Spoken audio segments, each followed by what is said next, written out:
E aí galera, tudo bem com vocês? Deixa eu fazer uma pergunta aqui. Vocês estão estudando para o Enem? Tá com dificuldade? Tá lendo ali filosofia, tá tentando resolver os exercícios e não consegue fazer nada? Então pega o seu material, vem comigo que eu vou ajudar vocês. Tá? Hoje nós vamos falar sobre um pensador que já teve uma recorrência muito grande no Enem, e a gente sabe que Enem e qualquer prova de vestibular, a gente tem que ficar de olho nisso, na recorrência, relevância do conteúdo e recorrência. Ele está sempre lá, está sempre presente, caiu várias vezes na prova do Enem, então é bom a gente dar uma olhada. Vamos falar hoje sobre o Habermas, Jürgen Habermas, um filósofo contemporâneo alemão, ali da segunda geração da Escola de Frankfurt, que aparece com um peso expressivo em algumas questões do Enem dos últimos 10 anos. Vem comigo, vamos dar uma preparada então? Galera, antes de continuar aqui, vou deixar aquele recado para vocês. Se você ainda não for inscrito em nosso canal, se inscreva, ative o sininho para receber as notificações e olha, já deixa um like aqui pra gente porque esse vídeo vai ser bom. Vamos lá então. Primeiro, a gente tem que pensar em que universo que esse cara aqui, Jürgen Habermas, esse senhor, está inserido. Habermas, ele é um filósofo que aparece ali no século XX já com uma grande expressividade, já publicou, escreveu muito e publicou durante o século XX e continua na ativa até hoje. E ele traz para a gente um conjunto de conceitos a partir da chamada Escola de Frankfurt. Tá? Escola de Frankfurt, vocês já devem ter estudado aí, já devem ter visto alguma coisa, estava ligado ali à chamada teoria crítica, a escola de pensamento social da Universidade de Frankfurt, lá na década de 1920, 1930, fundada por filósofos como Theodor Adorno e Max Horkheimer. Tá? O Habermas, ele foi aluno desses dois pensadores que eu mencionei. Ele foi estudante da escola do Instituto de Pesquisa Social da Universidade de Frankfurt, ele foi aluno de Adorno, de Horkheimer, então ele continua em uma chamada segunda geração de pensadores da escola de Frankfurt. Tá? Então, a gente não está falando daquela primeira geração de quem fundou a escola de Frankfurt lá em 1920, a gente está falando agora de uma segunda geração. Portanto, ele traz uma visão ainda mais atual sobre a questão da teoria crítica.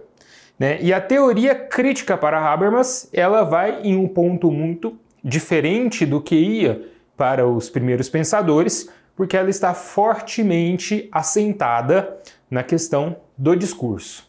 Habermas, assim como outros pensadores e pensadoras do século XX, traz uma complexidade aqui na sua teoria, ele não vai ficar preso a um só assunto, tá? E a partir disso a gente pode extrair essa parte, esse universo da filosofia da Escola de Frankfurt e especificamente da filosofia de Habermas, que vão para uma filosofia política, para um campo geral de uma filosofia política e também para uma ética, para o entendimento de noções de uma ética e de uma teoria moral adequada para o nosso tempo. Tá? Com uma crítica muito forte ao capitalismo, ao sistema capitalista, eu diria até que a crítica que o Habermas faz ao sistema capitalista ela é menos incisiva que a da primeira geração da Escola de Frankfurt, mas ela é muito mais adequada ao tipo de capitalismo predominante, aí, principalmente a partir da década de 1960, 1970, que começamos a perceber um capitalismo financeiro. Tá?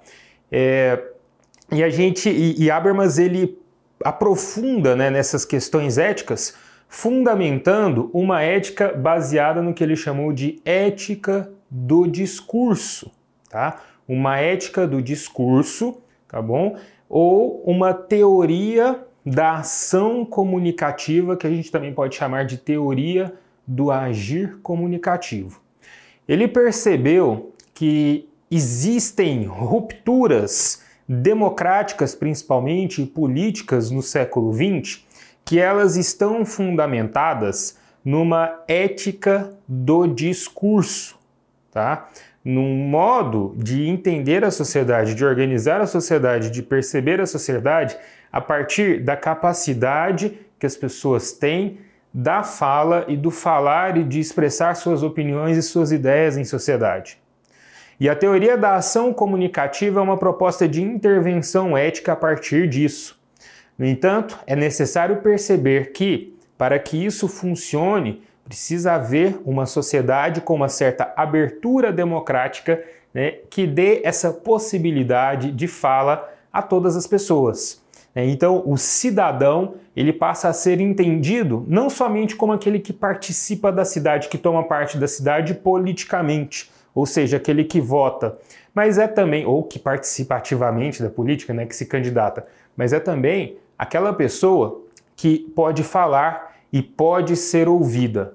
Então, o agir comunicativo está muito ligado com isso, com essa capacidade do diálogo, né, de uma ação a partir do diálogo, a partir da escuta, a partir da voz e dessa capacidade de fala. Galera, vamos fazer uma análise de questões aqui, né, sobre a filosofia de Habermas no Enem. Separei duas questões para vocês, uma do Enem de 2017, outra do Enem de 2014, que elas condensam muito bem essa parte teórica extraída de Habermas aqui. Vou começar primeiro com a questão do Enem de 2017. Ela vem aquele modelo tradicional de questão de filosofia do Enem, né, primeiro uma citação, um fragmento de texto, depois o enunciado, depois as alternativas. Eu sempre recomendo, na hora da prova, leia primeiro o enunciado da questão, ou seja, aquilo que está entre a citação, o fragmento de texto e as alternativas, para você já ter em mente o que você está procurando no texto, no fragmento de texto. Mas aqui vamos seguir essa ordem. Eu vou ler primeiro o fragmento de texto com vocês, depois a gente lê o enunciado e a gente resolve então a partir do que está disposto nas alternativas. Vamos lá. O conceito de democracia no pensamento de Habermas é construído a partir de uma dimensão procedimental calcada no discurso e na deliberação. A legitimidade democrática exige que o processo de tomada de decisões políticas ocorra a partir de uma ampla discussão pública para somente então decidir. Assim, o caráter deliberativo corresponde a um processo coletivo de ponderação e análise, permeado pelo discurso que antecede a decisão. O que ele disse basicamente, né? Aqui não é um texto do Habermas, tá, pessoal? É um texto, né, de Vitali, que chama Jürgen Habermas, Modernidade e Democracia Deliberativa. Ele está falando basicamente que, na visão deste filósofo, que é Habermas, a democracia, ela necessita de quê? Ela necessita desse processo de discussão, de ampla discussão e deliberação coletiva, né? E aí que entra aquela ação comunicativa como intermediadora entre as pessoas, entre cidadãos e cidadãs. Vamos para o enunciado da questão. O conceito de democracia proposto por Jürgen Habermas pode favorecer processos de inclusão social. De acordo com o texto, é uma condição para que isso aconteça ou A. Letra A. Participação direta periódica do cidadão. B. Debate livre e racional entre cidadãos e Estado. C. Interlocução entre os poderes governamentais. D. Eleição de lideranças políticas com mandatos temporários. Ou E. Controle do poder político por cidadãos mais esclarecidos. Pessoal, é sempre bom a gente ficar de olho nos chamados distratores das questões, tá? Da questão. No caso, esse enunciado aqui, essas alternativas, elas têm esses distratores, que é aquilo que confunde o candidato, a candidata na hora de fazer a prova. Porque as alternativas apresentam, muitas vezes, opções corretas, mas que não estão corretas de acordo com o contexto exigido na questão. Se a gente pegar a letra E, por exemplo, controle do poder político por cidadãos mais esclarecidos, isso é uma defesa que Platão fazia lá em A República. Se a gente falar de eleição de lideranças políticas com mandatos temporários, é o que já acontece em nosso sistema político, né? Ou participação direta periódica do cidadão, isso também aconteceu e acontece ainda em democracias diretas. Mas não é isso que ele está pedindo. Ele está falando de acordo com o pensamento de Habermas. De acordo com o pensamento de Habermas, a alternativa correta seria a letra B. Debate livre e racional, tá? Debate livre e racional entre cidadãos e Estado. Então, cidadãos e Estado têm que participar desse debate livre e racional, que permita aqui a construção de uma democracia. Vamos para a próxima questão, uma questão de 2014. Aqui já tem um texto, uma citação de Habermas.